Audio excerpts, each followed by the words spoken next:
Hi అండి, welcome back to Nandini kitchen.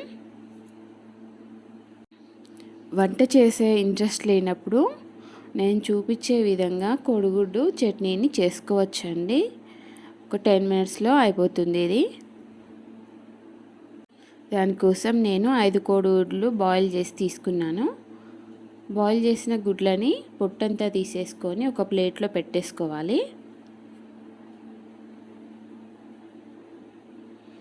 ఈ విధంగా గుడ్లని మనం తురుముకోవాలి.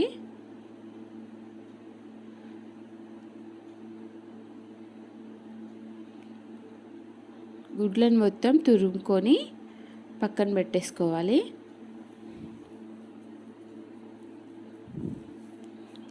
చాలా ఈజీగా, చాలా తొందరగా అయిపోతుంది ఈ రెసిపీ.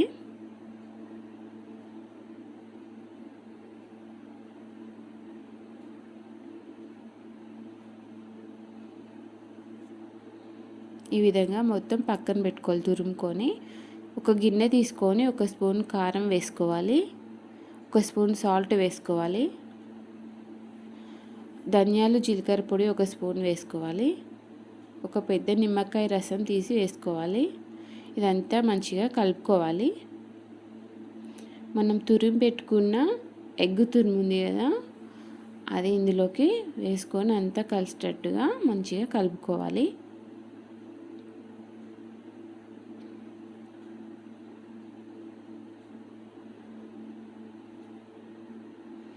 ఈ విధంగా కలిపి పక్కన పెట్టుకోవాలి.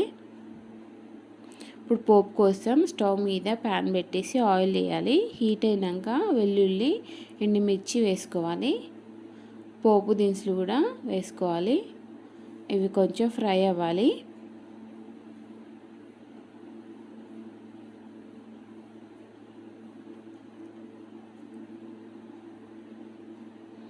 కరివేపాకు కూడా వేసుకోవాలి. కొంచెం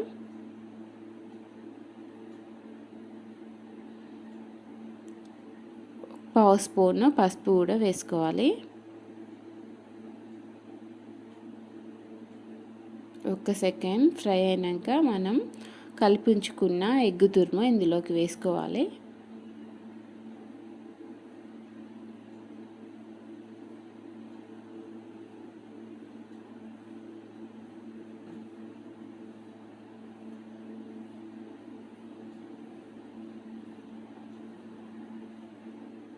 అంతా మంచి కలిసేటట్టుగా కలుపుకోవాలి. ఒక 2 నిమిషాలు ఇలా స్టవ్ మీద ఫ్రై చేయాలి దీన్ని. ఈ స్టేజ్లో ఉన్నప్పుడు మనం ఉప్పు కారం చూసుకోవచ్చు. ఏమైనా ఎక్కువ తక్కువ అయితే కూడా వేసుకోవచ్చు. ఈ విధంగా చాలా ఈజీగా అయిపోతుంది ఈ చట్నీ.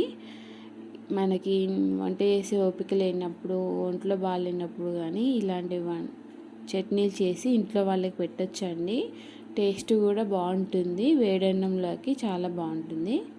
ఇలా అయితే ఒకసారి ట్రై చేయండి, మీ ఇంట్లో వాళ్ళకి ఖచ్చితంగా నచ్చుతుంది. బ్యాచిలర్స్ కూడా చాలా సింపుల్గా అయిపోతుందండి ఈ విధంగా చేయడం వల్ల. మరిన్ని రెసిపీస్ కోసం మా ఛానల్ని సబ్స్క్రైబ్ చేసుకోండి, లైక్ చేయండి, షేర్ చేయండి. మా ఛానల్ని సబ్స్క్రైబ్ చేయండి. కొత్తగా పెట్టాం కదా, కొంచెం సపోర్ట్ని ఇవ్వండి. Thank you for watching.